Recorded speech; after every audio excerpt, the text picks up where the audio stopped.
Pronto. Isso. Então vamos iniciar aqui a nossa noite de adoração ao Senhor através do ensino da sua palavra. Eu queria pedir ao nosso amado irmão Francésio que orasse ao Senhor, agradecendo a Ele por tudo que Ele tem feito, fazendo com que mais pessoas venham ouvir e ver, né, a sua palavra, e que esse canal aqui seja um canal de bênção para muita gente. Amém? Por favor, irmão Francésio, ora ao Senhor.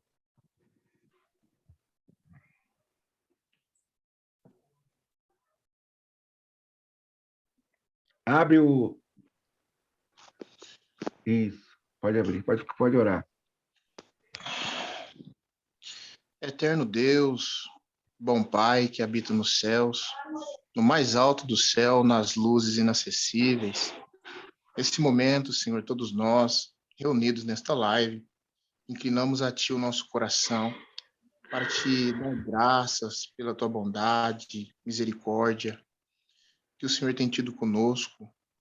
Nós queremos primeiramente Te pedir perdão pelos nossos muitos pecados, Senhor. Nos perdoe, nos ajude a melhorar, Senhor. Transforme o nosso coração a cada dia, a se tornar a imagem do Teu Filho, Senhor, Isso, para perfeito. a Tua glória, para a Tua honra. Graças nós Te damos pelo dia, pela paz, até esse exato momento, Senhor. Muito obrigado, Colocamos Jesus. esta live nas Tuas mãos, que o Senhor venha nos abençoar e Por que favor. tudo que nós ouvirmos aqui, Senhor, vindo de Ti, Por favor. das Sagradas Escrituras, Senhor, que o nosso coração possa absorver, Senhor, como uma terra, Senhor, Isso, Senhor. preparada para uma boa Isso, semente, Senhor. Senhor. Isso, E Senhor. a cada dia crescer, Senhor, para a Dá Tua honra. frutos. Bons Assim nós frutos. Te pedimos de todo o nosso coração, Senhor. É no nome do Aleluia. Teu Filho que Te rogamos estas coisas, que é Aleluia. bendito para sempre. Amém. Amém, Senhor. Amém.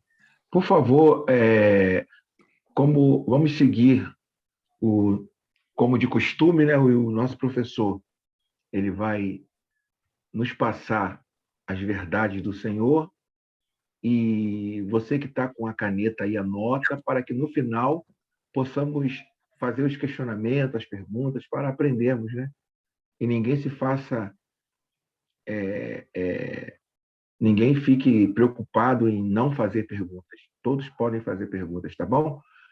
Por favor, irmão Hilton, é contigo, deixa o Senhor te usar. Irmão Ronaldo está chegando aí também, Will. Ele está sem câmera, mas fique à vontade, irmão Ronaldo. Deus te abençoe. Amém. Sejam bem-vindos. Uma boa noite, na graça e na paz do Senhor Jesus. Vocês estão me ouvindo bem? Muito bem. Então vamos lá.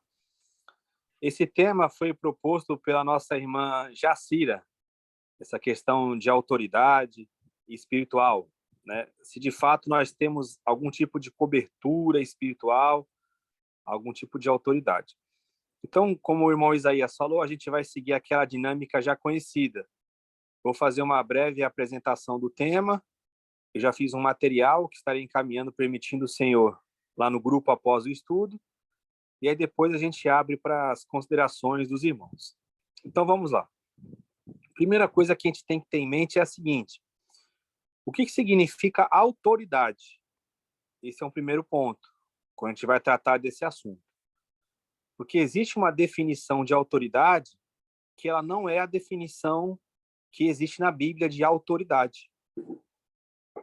Cristo, falando aos fariseus, lá no templo em Jerusalém, conforme o registro de Mateus, capítulo 23, ele fala acerca da verdadeira autoridade, que era a autoridade que ele possuía e que também era uma autoridade reconhecida pelo povo.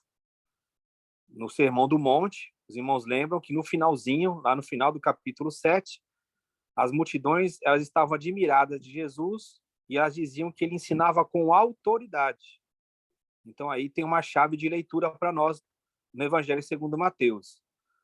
O próprio povo conhecia em Jesus uma autoridade no ensino, sendo que Jesus ele não era uma pessoa autoritária. O ensino dele era com autoridade porque ele representava o ensino com vida. E essa é a definição de autoridade na Bíblia, de uma forma bem resumida. A autoridade é você, por meio do exemplo, influenciar as pessoas através da sua vida. Isso é o que a Bíblia apresenta como autoridade. Como eu falei para os irmãos, Jesus, ele falando acerca dos fariseus e ele instruindo os discípulos, Jesus, ele diz que entre os irmãos não haveria nenhum chamamento com relação a uma autoridade superior.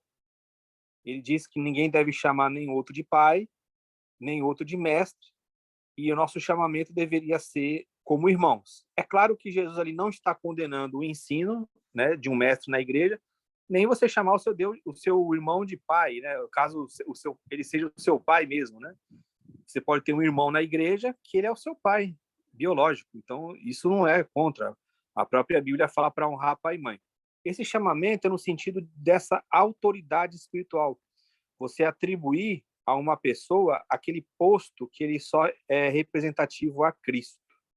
Então, tudo que existe de autoridade na vida da igreja, nós chamamos de autoridade delegada, autoridade constituída, não por meio de cargos eclesiásticos, mas através do exemplo.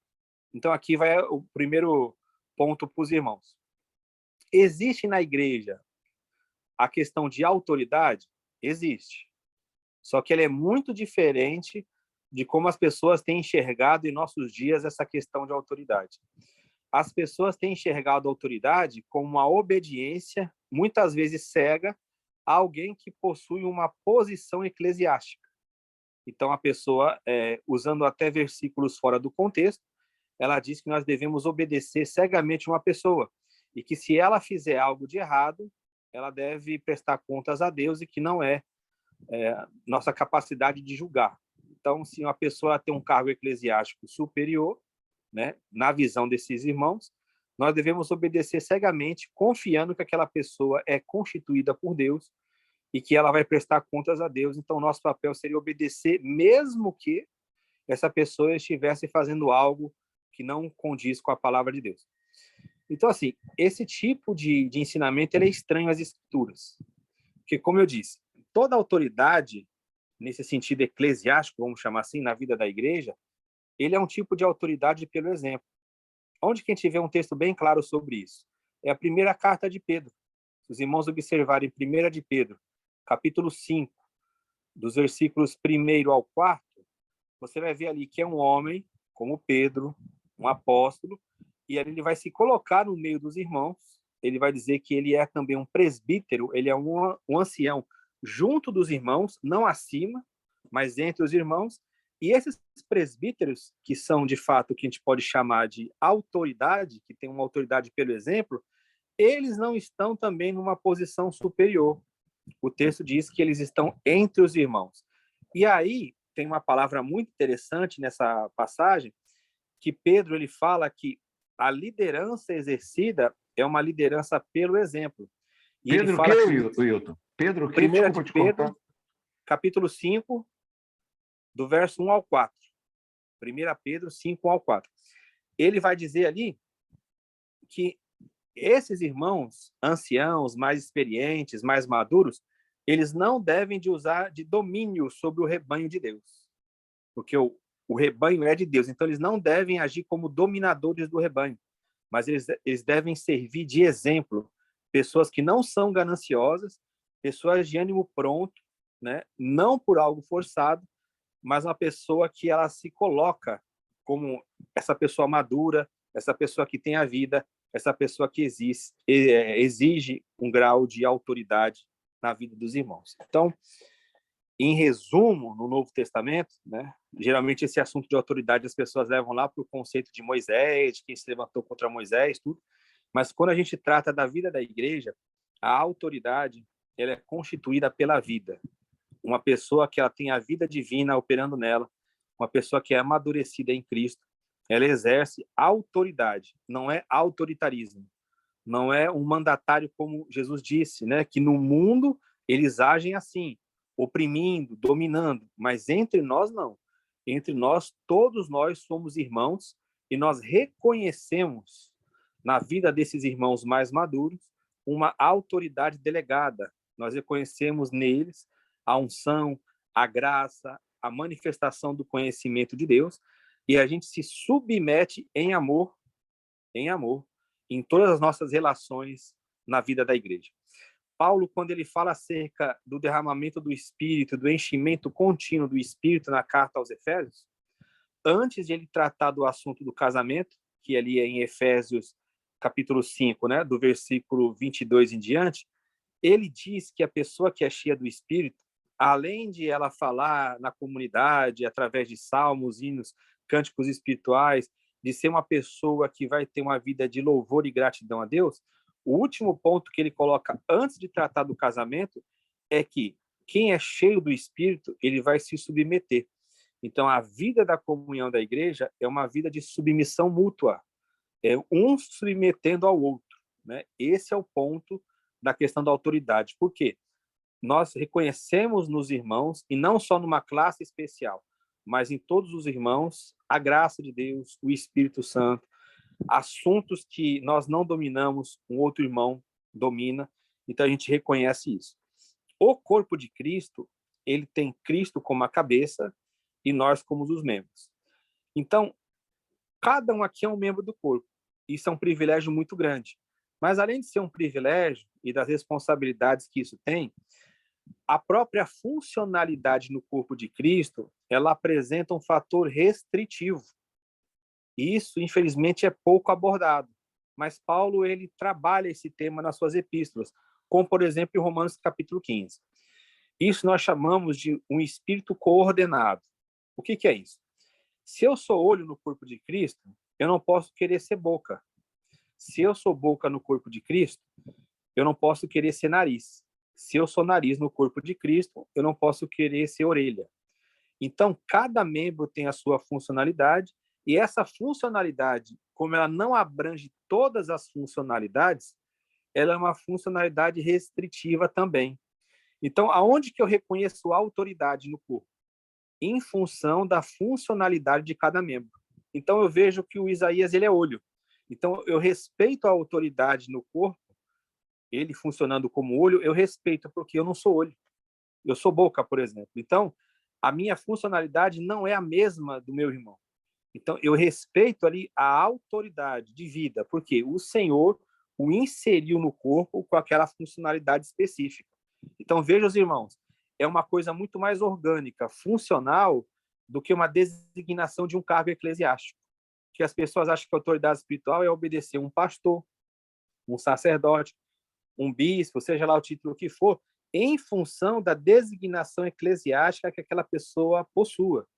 Mas a autoridade, na verdade, essa submissão é em função da funcionalidade. Então, eu respeito a funcionalidade. Eu me coloco na submissão porque eu reconheço que o meu irmão, a minha irmã, operam no corpo segundo a funcionalidade que Jesus as inseriu. Então, o próprio funcionamento do corpo, a própria organização que Jesus coloca no seu corpo de maneira bem orgânica, ela representa um princípio de autoridade. Toda autoridade vem da cabeça, né? A autoridade no corpo de Cristo, no sentido pleno, é o próprio Cristo. E ele faz com que as funcionalidades elas vão operando e a gente vai se adequando a isso. Paulo ele faz uma distinção no corpo quando ele fala dos membros que são fracos e dos membros que são fortes. Então, é claro, nem todo membro é igual, nem todo membro está na mesma maturidade. Então, quando a gente reconhece o irmão mais maduro, a gente, claro, se submete na forma de autoridade, porque a vida dele representa Cristo.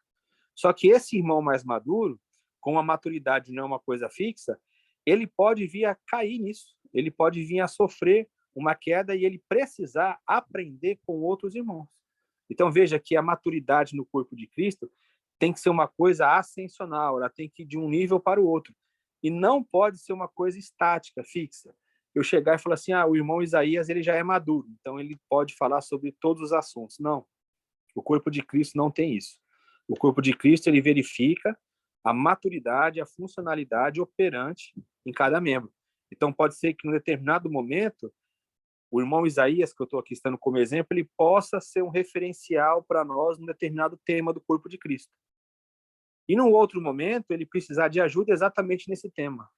Então, como é uma funcionalidade orgânica, uma coisa viva, nós não podemos tratar o corpo de Cristo como sendo uma empresa, como sendo algo bem estático, né? Porque isso envolve vida.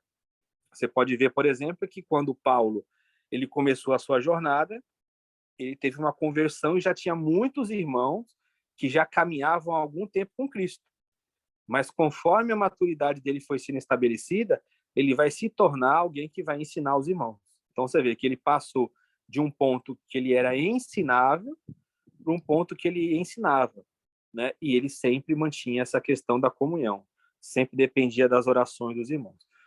Quando a Bíblia fala acerca dos presbíteros, né, que eles devem ser repreendidos caso eles falem na frente de todos, ali fala da questão dos próprios presbíteros junto com os presbíteros, né? Não seria ali uma exposição pública de um pecado de um irmão, mas que aqueles irmãos mais maduros, eles tratariam do caso, e na própria tratativa do caso, Paulo fala a Timóteo que o temor viria sobre eles. Então, isso é uma coisa bem real, bem prática, onde você vê que não é um caso de que um grupo vai determinar sobre o outro, mas é porque, se uma pessoa ela é madura, ela sendo exortada por outra pessoa madura, ela tem uma possibilidade muito maior de ser curada, de ser edificada. Então, é claro que quando a gente coloca essas questões orgânicas do corpo de Cristo, isso pode parecer um pouco distante para nós que não vivemos uma realidade plena desse assunto. Então, a gente tem que fazer aqui uma separação entre o que é a realidade bíblica e a nossa realidade como vida denominacional, por exemplo. Com relação à vida denominacional, eu não tenho as respostas para os irmãos, porque aí cada denominação ela trabalha de uma forma. Então, o assunto ele deve sempre ser tratado na perspectiva bíblica, porque se for tratar de maneira denominacional, aí nós temos que abandonar a perspectiva bíblica e entrar na questão que as pessoas trabalham nas suas denominações. E aqui, para encerrar a primeira parte, eu dou um exemplo que uma determinada vez, uma irmã chegou para mim aqui em casa e ela quis falar de um relato, né, que aconteceu com a neta dela. Eu vou falar de uma maneira bem resumida para os irmãos entenderem como que era o assunto e como eu não tive resposta para ela. Ela tem uma neta e essa neta é cantora, então ela ensaiava no conjunto lá de uma determinada congregação de uma denominação. Aí o que aconteceu? A sede, a matriz dessa denominação marcou um ensaio para o sábado às 16 horas. E a congregação também marcou um ensaio, você vê como é um assunto bem pequeno, mas como pode dar um problema. No mesmo horário, no mesmo dia, no mesmo horário. O que essa moça fez? Ela tinha lá o compromisso com a congregação, mas o noivo dela era da matriz. Aí o que ela fez? Ela foi ensaiar na matriz. Quando ela ensaiou lá, depois ficou com o noivo, quando ela retornou para a congregação no outro dia, que era no domingo, o pastor informou que ela estaria excluída, porque ela foi ensaiar na matriz e deixou o ensaio da congregação. Aí eu ouvi atentamente a irmã, isso aí demorou cerca de 2 horas, porque a irmã começou a contar os detalhes, começou a contar os problemas, que tinha lá tudo, né? Essa questão do autoritarismo, tal. Eu ouvi. Quando ela terminou de falar, aí ela perguntou assim para mim, então, irmão, qual que é o conselho que o irmão me dá? Aí eu falei para ela assim, não sei. Ela tomou um susto porque ela esperava que eu fosse dar um conselho, né? Contou a história por volta de 2 horas, eu falei assim, eu não sei como tratar desse assunto. Então eu falei assim, mas como o irmão não sabe? O irmão dá aula, o irmão já lecionou até lá na igreja, no seminário. Como é que o irmão não sabe? Eu falei assim para ela, eu não sei trabalhar essa questão denominacional. Porque num caso bíblico isso não existiria. Isso é um caso que ele só existe no mundo denominacional da senhora. Biblicamente não existe esse caso. Então eu vou dar um conselho bíblico para algo que a Bíblia não menciona. Então, assim, eu posso chegar e dar uma explicação denominacional, mas eu posso estar ferindo o estatuto lá de onde a senhora está. Ah, mas eu não concordo. Tal. Não, se a senhora está lá naquele local, eles vão alegar que a senhora está debaixo daquele regimento. Então, a senhora tem que ser obediente ao regimento lá. Se isso é contra a Bíblia, se é antibíblico ou não, é um outro assunto. Agora, se a senhora está lá nesse processo, aí a senhora tem que submeter à autoridade como a autoridade é ensinada lá. Então, você vê que como que é um assunto delicado, porque ela assinou termos quando ela foi congregar lá. Você assina, você concorda com as coisas que está lá. Então, não é simplesmente você chegar e falar assim, qual que é a orientação bíblica? A orientação bíblica é para quem vive tendo a Bíblia como a única regra de fé e prática. Agora, quando você está num ambiente em que é a Bíblia mais alguma coisa, geralmente o mais alguma coisa é que prevalece. E esse mais alguma coisa é que vira a autoridade do local. Então, nessa primeira parte, eu gostaria de deixar isso para os irmãos, que a autoridade bíblica ela tem muito mais a ver com vida, com o ensino através da vida, com a autoridade que é percebida pelas pessoas, assim como elas percebiam em Jesus. Um ensino que era totalmente validado por uma prática anterior ao ensino. Jesus não ensinava para depois viver, ele vivia para depois ensinar. Por isso que as pessoas diziam que ele tinha autoridade no ensino. Passar para o irmão Isaías. Amém, irmão Wilton, amém. Muito bom, muito bom. Eu esqueci de falar com os irmãos aqui, para os irmãos se inscreverem no canal do YouTube. Anotem aí, Isaías Campos dos Santos, que nós temos lá vários estudos importantes como esse. Eu esqueci de te falar, Wilton. Tem estudo lá que já foi visitado por 50 e poucas pessoas, tu acredita? Muito rápido. Isso, muito rápido. E o irmão Ronaldo, inclusive, está querendo fazer perguntas, né, irmão Ronaldo? Então, vamos abrir agora para as perguntas, para que os irmãos possam fazer pergunta para nós aprendermos juntos. Né? Eu também tenho aqui uma pergunta para fazer para o irmão Wilton, mas o irmão Ronaldo é visitante, e eu gostaria que o irmão Ronaldo dissesse de onde ele é, para nós conhecermos o senhor, por favor. A paz do Senhor, amados, tudo bem? Amém, Ronaldo. Eu sou aqui da cidade de Jundiaí, cerca de 30 minutos de São Paulo, 30 minutos de Campinas, estou no meio aqui. Ah, legal. Eu fui, assim, numa breve apresentação, né? Uhum. Eu fui batista durante 20 anos. Me converti em 1994 e quando foi em 2014, debaixo de bênção, debaixo de direção, nós acabamos abrindo o nosso ministério próprio, porque chega uma hora do nível da maturidade que nós somos como árvores, né? Nós temos que cumprir o ID, né? E existem algumas igrejas que não têm essa visão do ID, elas têm a visão do ficai, né? E aí você imagina, 20 anos dentro de uma igreja batista, já tinha estudado o que precisava estudar.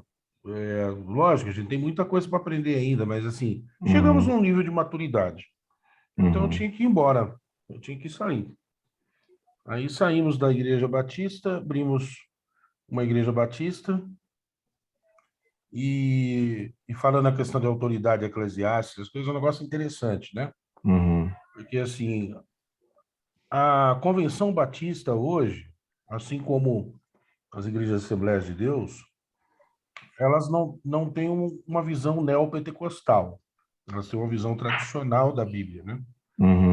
Então, na cabeça deles é assim, só existe pastores, até a linha de pastoral, e o resto a gente tem que rasgar a Bíblia, né? Bispos, apóstolos, não existe na cabeça deles, né? E aí nós abrimos um ministério, eu queria convencionar a minha igreja na Convenção Batista. Por quê? Conheço o presidente, o vice-presidente, vivi 20 anos dentro da Batista, conhecia muita gente, conhecia, né? E eu havia sido consagrado como bispo por um outro bispo, né? Inclusive não é nem da cidade, é lá de Goiás, Goiânia, né? E eu fui estudar, porque, assim, resumidamente, eu sou professor há mais de 20 anos também, formado em letras, sou bacharel em teologia pela Faculdade FATEF, estou fazendo a segunda faculdade em Teologia pela Unicesumar, Gestão Pública, Gestão e Empreendedorismo, pós-graduação em Ciências da Religião e mais nível superior, né? Gestão e Ensino Superior. Então, o que acontece? Eu comecei a estudar qual que era a verdadeira função nos primórdios, lá na Igreja Primitiva, do bispo. O bispo, episcopos, tinha função de supervisão. Então, dentro do meu ministério, eu comecei a realizar a função de supervisor. Levantei pastores, levantei evangelistas, fui levantando autoridades dentro da igreja, né, para cada um na sua função. O que a Convenção Batista, eu não sei como eu chamo o irmão Isaías, pastor Isaías, como que eu chamo aqui? Não, tu pode chamar irmão Isaías. Maravilha. Não tem problema. Assim como também vocês podem me chamar de Ronaldo também, né? Amém, amém. Então, irmão Isaías, irmão Wilton, eu sei que tem outras pessoas ouvindo, mas eu estou vendo a imagem aqui e fica mais fácil. Isso. A Convenção Batista não me aceitou como bispo. Aí eu falei assim, bom, queridos, então já que não é a visão de vocês, então deixa eu bater em retirada, né? Ou por que eu vou ficar fazendo propaganda da Convenção Batista, uma vez que a visão não se assemelha ou não se alinha? E aí, para piorar a situação, irmão Isaías, eu fui estudando a visão apostólica, né? Também com referência também na Igreja Primitiva. Como que os apóstolos faziam, qual que era essa questão eclesiástica, essa questão da autoridade. Isso. Hoje eu sou apóstolo do ministério. Sinto que a igreja ela aceita e recebe a autoridade do apostolado, mas com certas reservas, porque durante esses últimos anos aqui, 20, 30, 40, 50 anos, sei lá, 100 anos de Brasil, vai, de avivamento no Brasil, as igrejas viveram somente um modelo pastoral da autoridade dentro da igreja. Só modelo pastoral. O que é o modelo pastoral? A ovelha vem, chora, o pastor cuida. Né? Esse é o modelo pastoral. Normalmente, as igrejas de modelo pastorais, elas têm dificuldade de formar novos líderes, a não ser que o cidadão se matriculasse, por exemplo, num seminário ou numa faculdade, para aspirar o cargo ou a função eclesiástica de pastor, né? E a pergunta do irmão seria nesse contexto? Não, exatamente. Estou fazendo um comentário para a gente se apresentar, mas a questão é o seguinte, assim, resumidamente. Eu gostei muito da explanação do irmão Wilton, porque ele leva uma visão bem original, biblicamente dizendo. Isso. Né? Bem pura da questão da autoridade. Então, tem alguns irmãos lá em Moçambique, na Angola, alguns amados, que levam essa visão de autoridade dentro da igreja. Quer dizer, não existe uma autoridade vertical, existe uma autoridade horizontal. Então, os irmãos compartilham de funções e tal. Eu gostei da explanação dele. Só que, assim, para efeito de pergunta e também comentário, o que eu entendo, irmão Isaías? Está longe da nossa realidade no Brasil. Né? A Assembleia de Deus, ela foi fundada em cima de uma visão ditatorial, de uma visão militar. Então, eu mando, você obedece. Igreja Universal hoje, por ser uma igreja neopentecostal, é a mesma coisa. Eu mando, você obedece. E para piorar, já que ele comentou alguma coisa sobre empresariar a igreja, a maior parte das igrejas hoje, principalmente de linha in-church, elas se tornaram igrejas empresariadas. Por quê? Por causa da questão administrativa, eclesiástica. Então, não é só essa questão da autoridade do título eclesiástico, o pastor, o apóstolo, o bispo. Essas igrejas que adquiriram e absorveram essa visão empresarial, elas estão fazendo gerenciamento eclesiástico. Entendi. Elas estão fazendo gerenciamento eclesiástico no ponto de vista administrativo. Agora, o que eu gostaria de saber do irmão Wilton... Professor Wilton, isso. Isso. como encaixar essa visão bíblica, né, que é pura, vem me esforçando para colocar isso dentro da igreja. No aspecto atual em que vivemos, né? Isso, na igreja pós-moderna. Porque a igreja pós-moderna, ela vive uma realidade totalmente diferente, do ponto de vista cultural, do ponto de vista geográfico, geológico, antropológico, tudo isso. Por favor, Hilton. Uhum. Hoje nós verificamos que já existem algumas igrejas, né? Eu aqui vou agora fazer uma separação de Igreja do Senhor Jesus com denominação. Então, a gente já vê que algumas denominações elas já têm buscado aquele ministério que é chamado de ministério quíntuplo, de Efésios 4:11. Isso. Que inclui lá apóstolos, profetas, evangelistas, pastores e mestres. É uma mudança, de fato é uma mudança. Então, assim como houve mudanças ao longo da história da igreja, a gente hoje participa e verifica, né, mudanças também de entendimento. Como foi colocado pelo irmão Ronaldo, por exemplo, a Assembleia de Deus, que a gente conhece bem, né, até porque a gente fez parte lá, Isaías também, o Carlinhos, alguns irmãos aqui da Assembleia, o Léo, de fato ela cedeu bastante ao fator cultural no Brasil, porque o seu início, ele tinha essa característica, vamos chamar assim, apostólica, mas sem o título. Mas tinha, se você observar Daniel Berg e Gunnar Wingre, a intencionalidade deles como missionários, né, que é apenas a versão latina do nome apóstolo, que é enviado, né? Eles foram enviados. Então, assim, a gente vê, como eu falei, a funcionalidade é o que rege essa questão. Se a gente pegar Atos capítulo 13, quando verifica o versículo 1, diz que havia lá na igreja de Antioquia profetas e doutores. Entre os profetas e doutores estava lá Paulo e Barnabé, Saulo e Barnabé.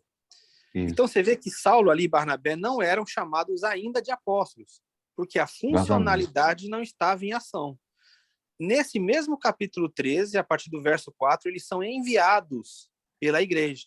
Eles oram, né? Tem um texto lá que fala que eles oram, eles jejuam, e servindo ao Senhor, o Espírito diz: apartai-me a Barnabé e a Saulo para a obra que os tenho chamado. Então, assim, a partir dali, a gente reconhece o quê? A funcionalidade apostólica neles.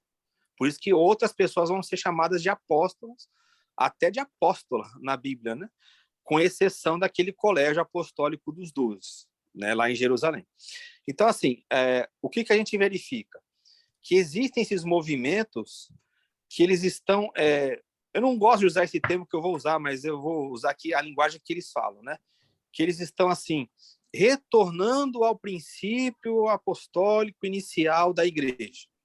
Que eles estão retornando às origens. Não tem como a gente retornar às origens. Não tem, porque o mundo avançou. O próprio entendimento da igreja avançou. Então, não tem como a gente viver da maneira como eles viviam, porque é um outro mundo. Foi bem colocado. O reino avançou. O reino avançou. É um mundo pós-moderno. Agora, a funcionalidade da igreja, ela existe. Então, por exemplo, a gente está aqui no nosso grupo, a gente vai enviar o Isaías para fazer missões lá numa tribo local que não tem igreja. No local onde ninguém conhece Cristo. Isso. Você está sendo um apóstolo. Você vai exercer, você vai fundar a igreja lá. Você vai botar os fundamentos. Essa é a função do apóstolo. Essa é a função do apóstolo. Então, como eu digo, a funcionalidade ela tem muito mais a ver com a vida, com a organicidade da igreja do que com a posição. O que se tornou o movimento neopentecostal, né, que foi citado aqui pelo irmão Ronaldo? Os títulos foram sendo colocados como posições acima. Então, por exemplo, o camarada era pastor. Aí depois ele acha que o bispo é maior que o pastor. Aí ele acha que o apóstolo é maior que o bispo. Então, geralmente, esses apóstolos autonomeados, eles são o quê? Fundadores de denominação. Eles seriam o chefe dos outros. Aí, como já apóstolo não bastou, aí já teve um lá que foi patriarca apóstolo, né? Pai apóstolo, porque assim, tem sempre um título, vai chegar num papado evangélico. Por quê? Não, chega nos Estados Unidos já tem rei. Já tem rei apóstolo, exato, tem rei. Isso. Então, assim, é porque as pessoas elas estão entendendo funcionalidade com posição, e não é isso. Só que nós temos que ser justos. Não é todo mundo que age assim. Já existem muitos movimentos, muitas igrejas chamadas independentes, que não estão na mídia, que não fazem questão de aparecer, de propagar o nome da sua denominação, que já vivem esse modelo e eles têm prosperado. Então, quando nós falamos assim, por exemplo, a situação da igreja está ruim, aí você tem que posicionar, né? Aonde que ela está ruim? Na sua cidade, no seu bairro, no seu país? Para falar já da igreja em nível nacional é difícil, porque eu não conheço todas as localidades do país. Pode ter gente no Brasil vivendo a vida da igreja de uma maneira exemplar, né? Então, assim, é um assunto muito diversificado.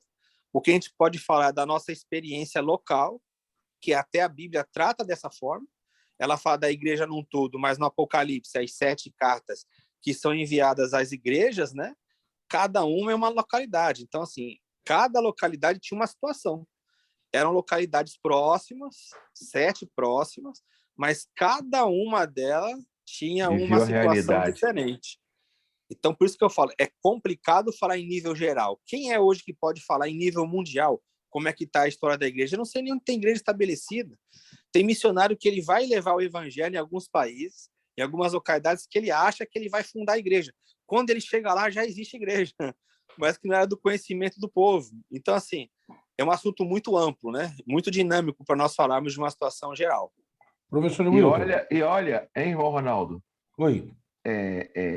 E olha que nós aqui já tivemos um estudo sobre a questão de Efésios 4:11. Já tivemos um estudo sobre isso. Nós falamos a respeito dessa questão do apostolado hoje, entendeu? Sim. Falamos a respeito disso aí.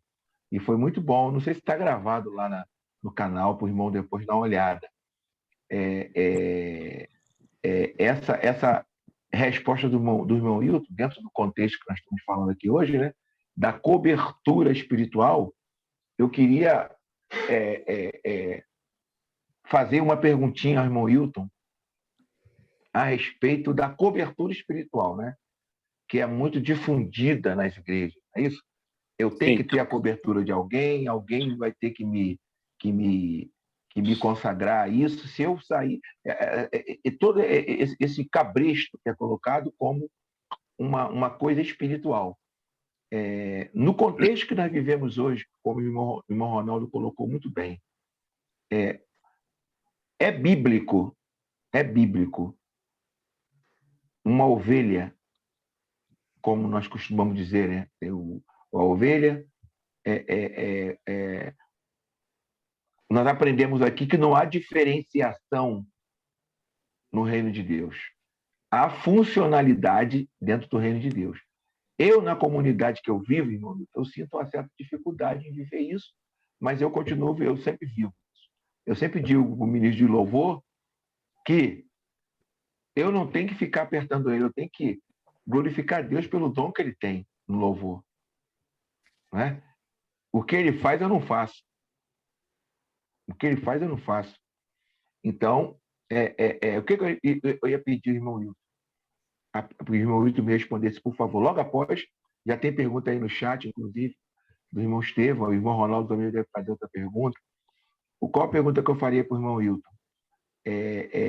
Qual o futuro, com essa modernidade da internet, etc., qual o futuro dessas igrejas que vivenciam essa postura hierárquica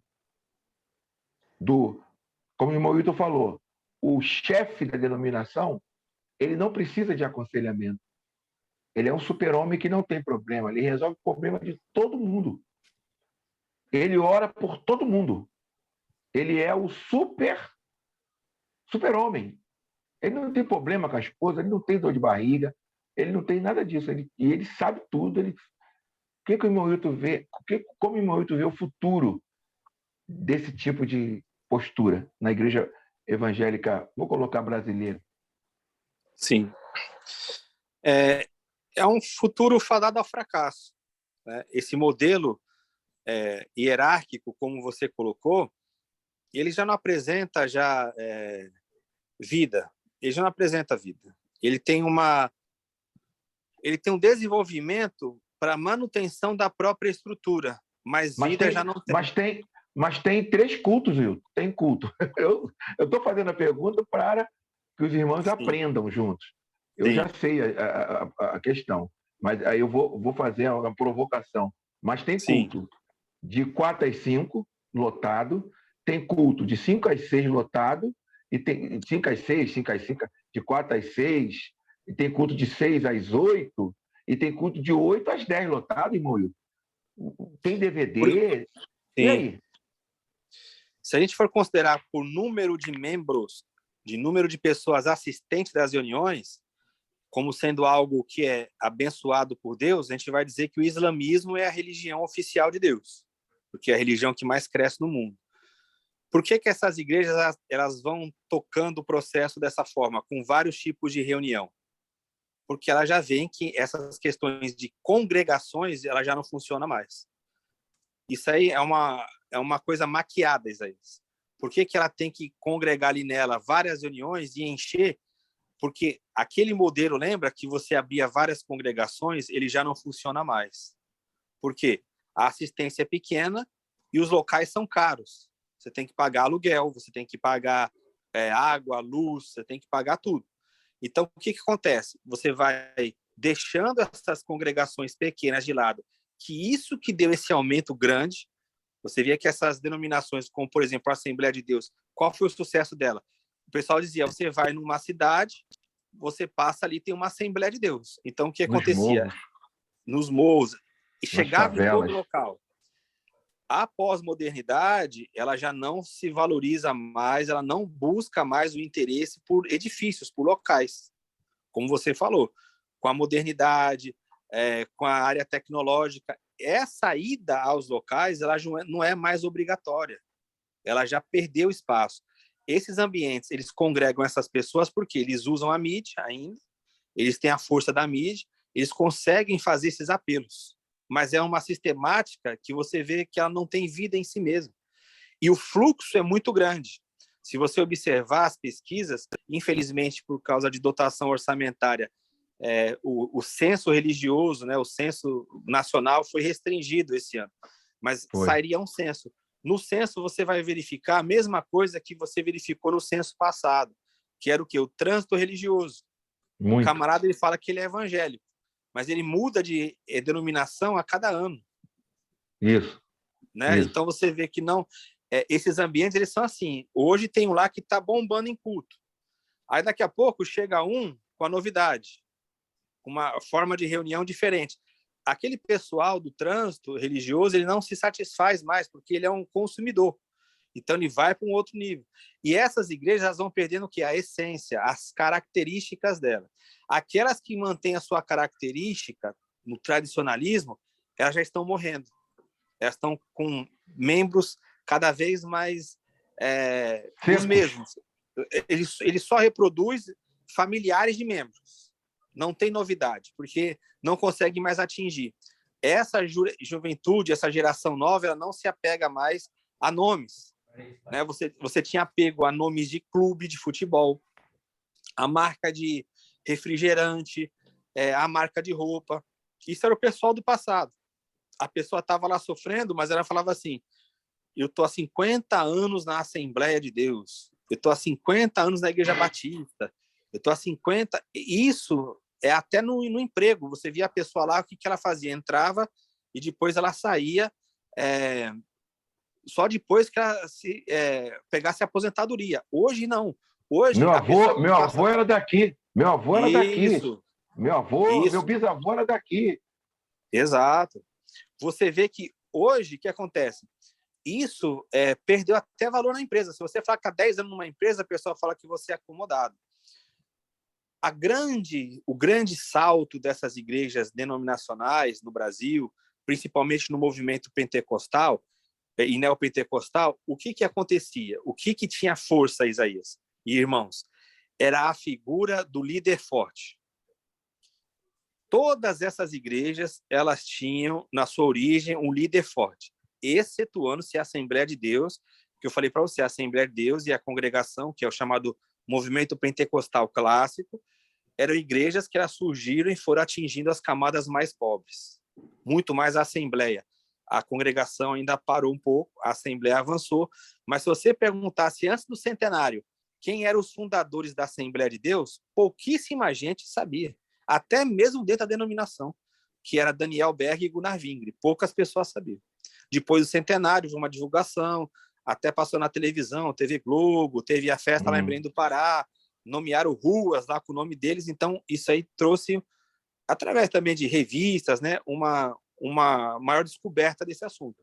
Mas excetuando-se esses movimentos, o movimento neopentecostal, por exemplo, ele depende da figura do homem forte ou da mulher forte. E eu vou dar um exemplo para você clássico disso. Igreja Pentecostal, Deus é amor. A figura forte quem era? Davi Miranda. O Davi Miranda faleceu. O que aconteceu com a denominação? Ela se perdeu, porque ela tinha uma característica própria. Certa ou errada, ela tinha aquela característica. O homem forte ficava de frente. Então, ele congregava nele tudo isso. O Brasil para Cristo, Manuel de Melo, faleceu. O que aconteceu? Houve uma ruptura. Quando o Edir Macedo partir, você vai ver que vai acontecer na Universal. As brigas já começaram hoje. Igreja Internacional da Graça de Deus, a mesma coisa. Elas só existem nesse formato, Isaías, por causa do homem forte. Aí o que eles viram? Que a melhor forma, tirando esses que tiveram esse avanço, principalmente por causa da mídia, era constituir essas igrejas em formato de células, como é G12, MDA, MIR, esses movimentos, que ele tinha um homem forte, mas que isso aí se espalhava. Então, ele replicava não a igreja, ele replicava não o evangelho, ele replicava o modelo. Então, eles formavam líderes segundo o seu padrão. Imitava-se até a voz, a vestimenta, a pregação que se fazia no domingo, replicava nessas células. Houve um aumento muito grande dessas igrejas, principalmente no norte e nordeste do país, né? Aí o que acontece? Como isso aí não é algo que dá sustentabilidade, é algo preocupado com a expansão a qualquer custo, o que acontece? Esse formato hoje já vem decaindo também. Então você vê que esses modismos, né, esses ventos de doutrina, essas questões que são colocadas, elas ficam durante um tempo, e aí quando elas perdem a graça em si, elas acabam caindo. Então, Isaías, qual que é o futuro da Igreja do Brasil? A gente não sabe. E graças a Deus que a gente não sabe. Porque isso está na mão de Deus. Como eu falei, existem as igrejas verdadeiras, que elas não estão na mídia, elas não advogam o nome denominacional para si, elas vivem na realidade do Evangelho, elas vão vivendo a realidade de Cristo, mas elas não têm espaço na mídia. Então, as pessoas não acham que é a igreja, mas ela está acontecendo. As pessoas olham para a Europa e falam assim, tá vendo? Lá na Europa, aquelas igrejas que eram catedrais, elas perderam agora local, lá viraram teatro, a igreja está numa falência. É porque a pessoa achou que igreja era o local de reunião. Não é que está uma falência, as pessoas estão se reunindo de uma outra forma. Exatamente. Você vê um caso clássico, para eu encerrar aqui. Você lembra daquele pastor Francis Chan? Lembro. Você já ouviu falar dele, o Francis Chan? Ele largou uma igreja com 5.000 membros. Ele era considerado um mega pastor. Ele abandonou uma igreja de 5.000 membros para cuidar de uma reunião onde tinha 14 pessoas. Porque ele falou assim, o modelo que a gente se reúne aqui não é um modelo saudável. Vocês vêm aqui para participar como assistente de igreja. E o Frank Viola, ele chama isso, quando você pega esse pastor, que ele centraliza as atividades de culto, onde só ele prega, ele que determina, ele que dá as ordens. O Frank Viola, ele chama esse pastor de o ladrão do funcionamento dos membros do corpo de Cristo. Ele tem um livro chamado Cristianismo Pagão, que no capítulo 6, se eu não me engano, ele trata disso aí, pastor, o ladrão de funcionamento da igreja, dos membros do corpo de Cristo. Porque esse tipo de administração, esse tipo de denominação, ela só existe nela mesma, Zé. O mundo está avançando aí, as pessoas estão avançando com o evangelho, mas essa estrutura ela não se comporta mais, principalmente nessa geração. Amém. Eu queria ler, antes de passar para as perguntas aí dos irmãos, o irmão Estevão colocou um versículo muito interessante em 1 Coríntios 12, 23, eu vou ler o 22, que diz assim: ao contrário, os membros do corpo que parecem mais fracos são essenciais. E os membros, 23, e os membros do corpo que julgamos serem menos honrosos, nós mesmos os tratamos com maior honra. E os membros que em nós são vergonhosos, vestimos com decoro especial, enquanto os membros mais apresentáveis dispensam qualquer tratamento especial. Todavia, Deus estruturou o corpo atribuindo maior honra aos membros que dele tinham necessidade, a fim de que nós, a divisão do corpo, quer dizer, quando nós entendemos que a vida da igreja ela tem essa funcionalidade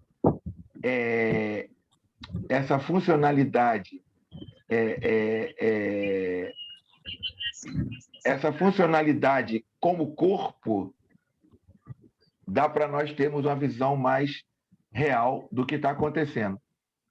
Eu desliguei o microfone dos irmãos, o microfone do irmão Ronaldo, e desliguei o microfone do irmão João Carlos. Desliga o teu microfone, por favor, João Carlos. Desliga o teu microfone. Deixa eu desligar aqui para ti. Pronto, desliguei o microfone do João Carlos.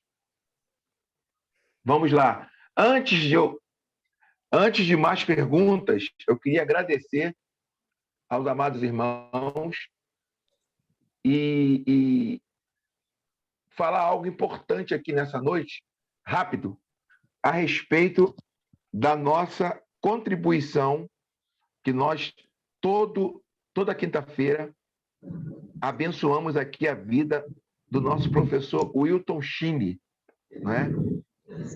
Abençoamos ele porque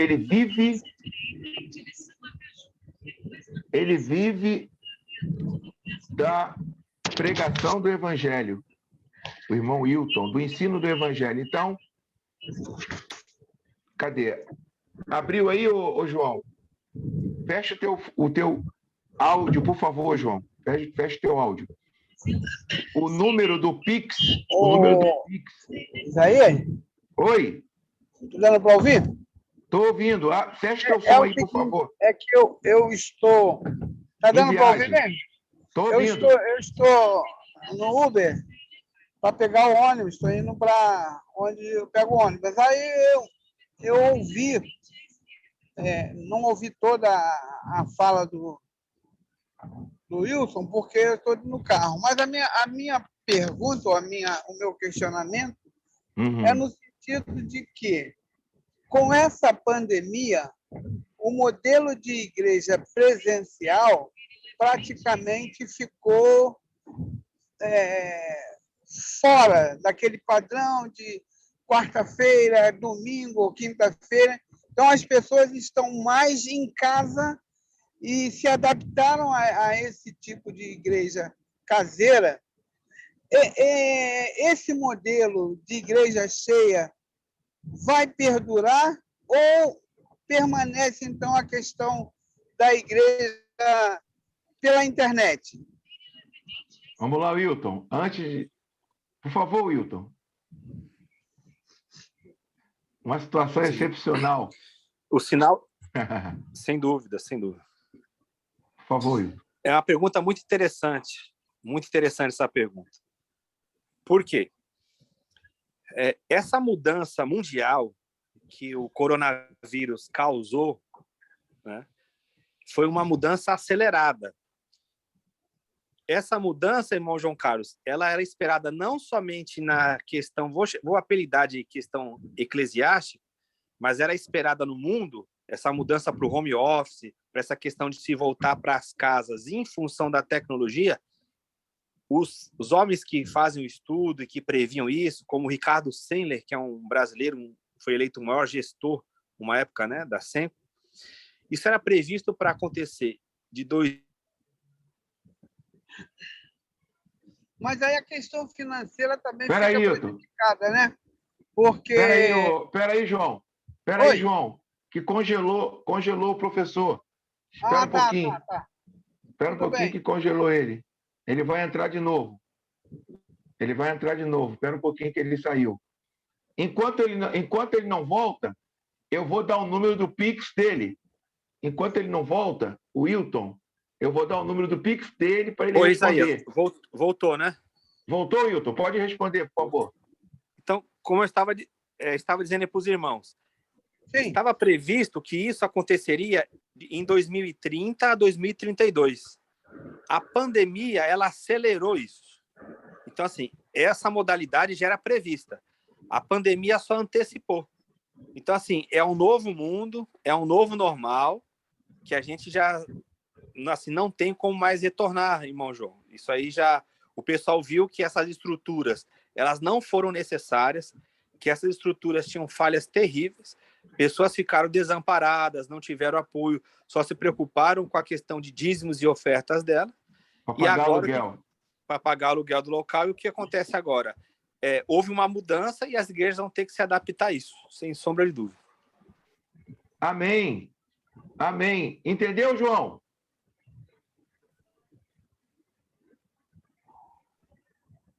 Entendeu, João? Amém. Mas vamos lá. Vamos aqui concluir aqui a questão da maneira como nós podemos abençoar o nosso irmão Wilton. Eu vou dar aqui o número do Pix do nosso irmão Wilton. O número do Pix, pega a sua caneta aí para você abençoar o que propor o Senhor Jesus no teu coração. O Pix do irmão Wilton é o CPF dele. Espera um pouquinho. Você passa para mim, porque eu não estou podendo anotar. Tá bom, eu passo sim. O Pix é 285-753-398-50. Repetindo, 285-753-398-50. É o Pix do irmão Wilton. Eu não vou dar nem o número da conta dele, eu vou dar só o Pix, 285-753-398-50. Santa Bárbara? Entendeu? É o Pix. Ele é maior do que o Santa Bárbara? É o Pix do nosso irmão Wilton. É o Pix do nosso irmão Wilton. E agora vamos aqui de novo para a nossa rodada de perguntas. O irmão Márcio Pimenta. Está quietinho aí, irmão Márcio? Eu quero saber se o irmão Isaías está debaixo da cobertura ou não. Eu estou embaixo da cobertura do sangue do Cordeiro. Essa cobertura é a melhor cobertura. É embaixo da cobertura do sangue do Cordeiro. Isaías, você está perdido. Exatamente. Eu não posso estar embaixo da cobertura do homem pecador igual a mim ou mais do que eu. Eu tenho a minha cobertura do sangue do justo juiz, do único justo. Por favor, mais perguntas. Eu queria pedir aos irmãos que fossem bem sucintos nas suas perguntas, que já são 10:06. Por favor, irmão Estevam, irmão Leonardo, irmão Ronaldo, irmão Márcio, irmão Marcelo, irmão João, vamos às perguntas. A outra pergunta é no sentido financeiro. Com a pandemia, o povo não vai mais ao gasofilaço botar o envelope. E, por sua vez, não vai mais ao banco fazer o depósito na conta da igreja. Essas igrejas ficarão pobres? Por favor, irmão Wilton. Existem outros meios de arrecadação, né? Através de transferências virtuais, o próprio Pix, né? Então, assim, para essas questões, não há uma alteração. O que há alteração é as pessoas verificaram que essas estruturas elas se tornaram insuficientes, ineficientes, porque as reuniões aconteceram nas casas, as pessoas conseguiram ter comunhão com os irmãos sem a necessidade de estar frequentando ali dia após dia. Então, isso que é a mudança que ocorreu. Agora, a questão financeira, não. Teve perda? Teve. Por quê? Não porque as pessoas tinham dificuldade de enviar o dinheiro, não. Até porque tem outros meios. Mas é porque muitas pessoas acordaram e elas viram que não precisava manter toda aquela estrutura que é bem cara, né? Eu comentei, irmãos, aqui no grupo, comentei com o irmão Wilton, de pessoas que eu conheci que tem 80 anos de idade, nasceu na igreja e dizimou a vida toda. E ela ouviu o quê? Que o celeiro nunca ia ficar vazio, que ela nunca via o justo mendigar o pão. A vida toda ela ouviu isso. Traga todos os dízimos e ofertas à casa do tesouro. Foi ensinado a ela que a igreja era a casa do tesouro. E quando veio a pandemia, ela ficou desassistida e dura, com aluguel atrasado. Uma senhora de 80 anos, senhor de 80 anos, pessoas vivendo de cesta básica, às vezes, que o centro espírita dava. Então, isso foi algo muito recorrente nesse período que nós passamos e ainda estamos passando. Porque o que entrava na igreja através do Pix, através das campanhas, o que entrava na igreja foi para o aluguel da igreja. E o que tem de igrejas grandes, megalópolis, que estão negociando a questão do despejo, não está no gibi. O próprio Bolsonaro agora colocou um decreto que não pode despejar ninguém, né? Nesse período de pandemia. Isso tem muito a ver, irmão Hilton, com a questão das igrejas também. Sim. Entendeu? Então, os inquilinos não podem ser despejados nesse período. Acho que até dezembro. Isso tem muito... Não pense os irmãos que quem tem aquela igreja grande na Barra, aquelas igrejas de aluguel, que o inquilino não vai passar a mão na cabeça para não receber janeiro, fevereiro, março, abril. Não vai, não. Eles vão ter que pagar. Sim. Não é? Então, vamos lá. Alguém tem mais alguma pergunta? Acho que o irmão Ronaldo quer falar aí. Por favor, irmão Ronaldo.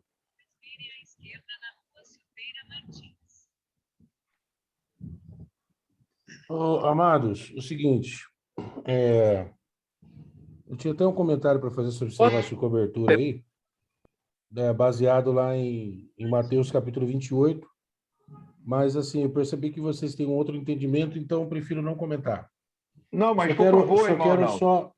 Por favor, Mateus 28. Eu só quero pedir perdão, irmão Isaías e irmão Wilton, porque assim, eu entrei no grupo, né, do link. Realmente foi um prazer conhecê-lo, saber que vocês estão aí propagando o conhecimento bíblico, mas assim, eu pensei que fosse um outro formato, você entendeu? Uhum.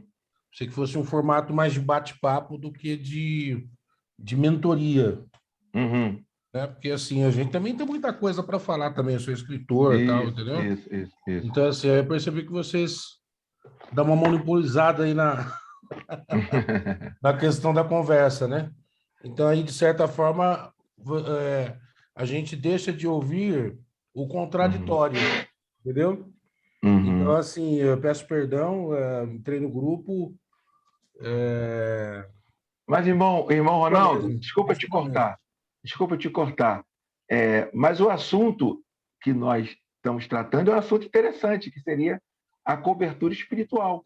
Se o irmão tem uma visão de cobertura, que o irmão seja sucinto em cima de Mateus 28, o irmão faz a pergunta e o professor vai mostrar o que ele acha dentro desse contexto, entendeu? Eu até fiquei curioso. O irmão pode ser rápido para perguntar nesse contexto? Porque é o assunto que nós estamos tratando aqui hoje, entendeu? Na verdade, irmão Isaías, assim, não é bem uma pergunta, porque eu já sei o que vocês pensam. Né? Ah, tá. É mais um comentário em cima da palavra. Então, por exemplo, assim, só duas passagens, por favor, para efeito de a gente entender um ponto de vista um pouco diferente. Isso. Lá em Hebreus capítulo 13, versículo 17, é escrito assim: obedecei os vossos guias e sede submissos para com eles, pois velam por vossa alma, como quem deve prestar contas, para que façam isto com alegria e não gemendo, porque isto não aproveita a vós outros.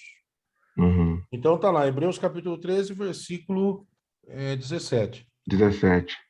E a outra passagem está lá em Mateus, acho que capítulo 28, 16. Deixa eu abrir minha Bíblia aqui. Espera aí, eu vou abrir rapidamente aqui. Vai na versão internacional mesmo. Vamos ver aqui, deixa eu ver. Ah, tá. Versículo 19, especificamente.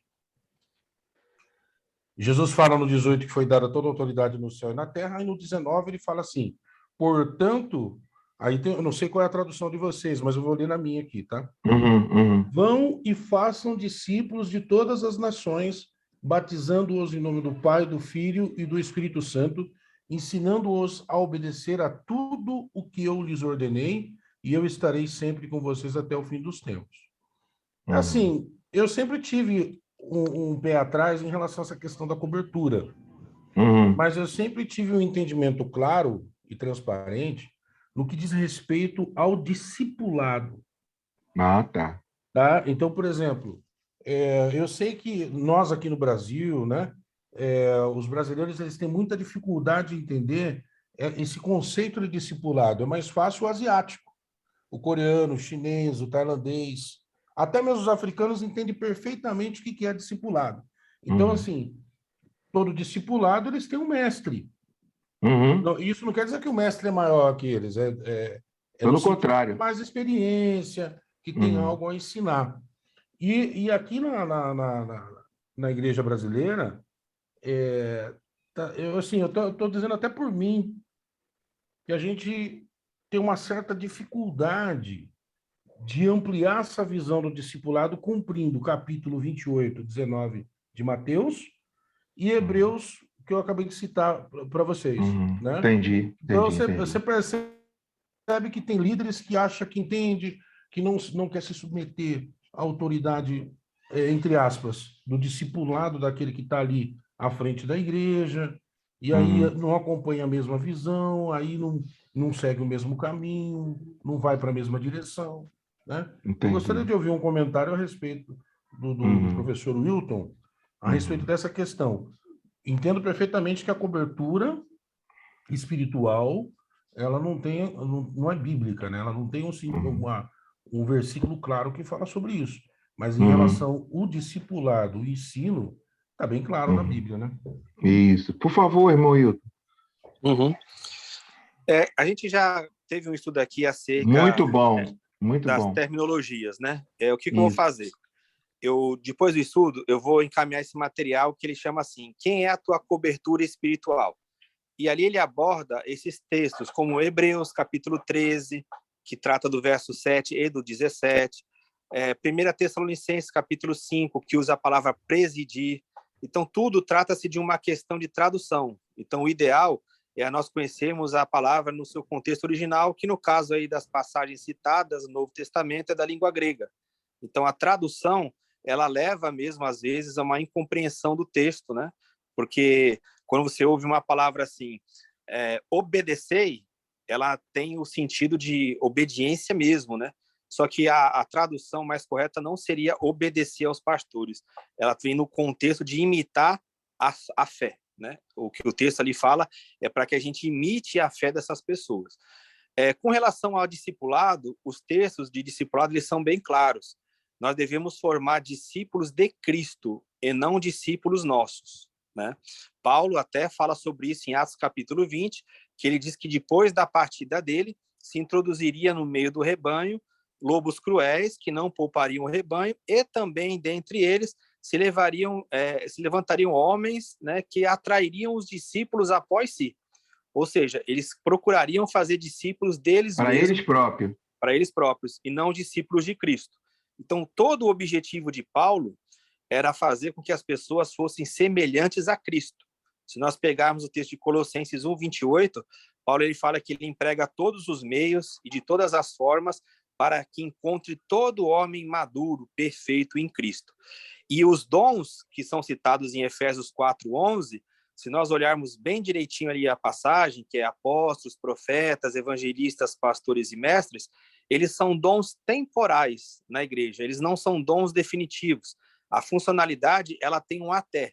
Se nós observarmos o verso 12, diz que esse grupo do verso 11 vai trabalhar nos ministérios, e ali ministérios não é cargo, é o serviço de cada santo, porque eles vão aperfeiçoar os santos para a edificação do corpo. Aí o verso 13 coloca a temporalidade, até que cheguemos à unidade da fé. Então, o grupo do verso 11, ele tem que trabalhar em toda a igreja até que essa igreja seja madura. Quando essa igreja for madura, ela já não precisa de uma funcionalidade operante nesse sentido, porque o verso 14 vai dizer, ela já não vai ser uma igreja menina, ela vai ser uma igreja madura, ela não vai ser levada em roda por vento de doutrina.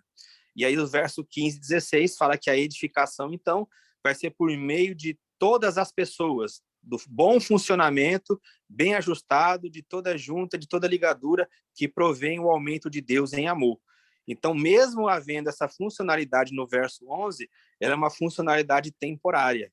Então, é muito bom a gente ter sempre o contexto histórico, cultural, e também as palavras no seu contexto, principalmente na língua grega, porque as traduções, elas são diversificadas, e dependendo da tradução, ela acaba induzindo mesmo as pessoas a considerarem essa questão da obediência. Como eu falei, a obediência no corpo de Cristo não é uma obediência aos cargos, ela é uma obediência a todos os membros do corpo, né? Nós vamos ser ligados uns aos outros, nós somos membros uns dos outros. E Paulo, lá em Efésios 5, no verso 21, ele fala que todos nós devemos ser submissos uns aos outros, não somente aos maduros, né? É uma submissão total no corpo de Cristo, até porque cada membro tem a sua funcionalidade e a respectiva restrição dessa funcionalidade, né? É bênção, é bênção. Então, terminamos com essa resposta do irmão Hilton, agradecendo muito a participação do irmão Ronaldo. Espero que o irmão Ronaldo esteja mais vezes aqui, por favor. Contribuiu muito, irmão Ronaldo, irmão João Carlos, que está em viagem, mas fez questão de participar, e todos os irmãos que estão aqui. E hoje, irmão Hilton, eu estava colocando para concluir aqui a questão de tradição, né? Em Colossenses 1, 5, em Cantares de Salomão 1:5, né? A minha tradução a KGA diz: estou morena do sol, mas conservo-me bela. Ó filha de Jerusalém, escura como as tendas nômades de Quedar, linda como as cortinas de Salomão. Aqui estou preta, sou negra, e não tem porém, não tem porém bela, mas conservo-me bela, não tem isso. Mas a Bíblia, na questão do embranquecimento da Bíblia, da europeização da Bíblia, colocaram esse morena, etc. Então, que nós possamos estar atentos a essas questões e glorificar Deus pela vida dos irmãos, agradecendo a participação de todos. Eu costumo dizer os nomes aqui: nosso professor, o irmão Estevam, a irmã Jacira, Leonardo, né? Marcelo e o Márcio Pimenta. Gostaria de agradecer a todos aqui nessa noite. E entrem lá no nosso canal no YouTube. Anotem aí, Isaías Campos dos Santos. Vai lá no YouTube, entra que os estudos estarão todos lá. Tá bom? Vamos orar para terminar? Curva a sua cabeça. Amém, Jesus. Senhor, te louvamos na noite desse dia por esse momento de aprendizado. Eu, particularmente, massifico esse estudo na minha mente, para que eu possa, Senhor, ensinar, Senhor, para que eu possa passar a pessoas que não sabem, que tenham a outra visão, sempre em amor, sempre com tranquilidade, agradecendo ao Senhor pela vida dos nossos irmãos que estão aqui no grupo aprendendo, que tu possa abençoar o irmão Hilton financeiramente, Senhor. Dá um presente para o irmão Hilton, Senhor, financeiramente, Senhor. Dá uma quantia financeira para que ele possa viver, Senhor, cada dia mais o teu reino com tranquilidade. Não desampara o teu servo. Eu creio, Senhor, que tu é o Deus que chamou ele, Senhor. Eu creio que tu é o Deus que abençoa a vida dele, Senhor. Muito obrigado por todos aqui. Dê-nos uma noite abençoada. para a tua honra e para a tua glória. Amém e amém. Amém, irmão? Irmão Hilton, o negócio está quente lá no... Depois tu vê lá só. Tá bom. Demoramos muito para ir para o YouTube. Mas Deus é fiel. Deus é fiel, tá bom? Carlinhos é benção. Carlinhos. Já foi lá no YouTube? Já foi lá no YouTube, Carlinhos? Vai lá, vamos lá. Vai lá. Tá bom? Beijo no coração de todos. Paz. Beijo. Paz.